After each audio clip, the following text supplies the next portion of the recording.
Hello my friends, I have another unboxing video for you. So you may have seen my recent patina work on a pair of Thomas Bird shoes. Probably one of my best works I felt, but it's not my size, so that is not a pair I'm keeping, but I love them so much that I went and purchased myself a pair of Thomas Bird shoes.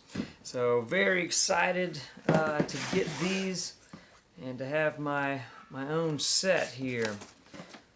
Got the shoe bags, and I ordered them in the olive too. So there's the pair that the other ones were originally. Oh yeah, so this is really a beautiful and unique color.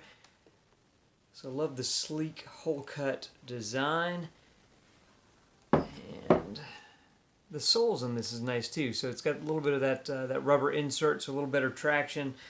For some of you that don't like full rubber soles, I believe that these are Blake stitched. Here we go, Thomas Bird.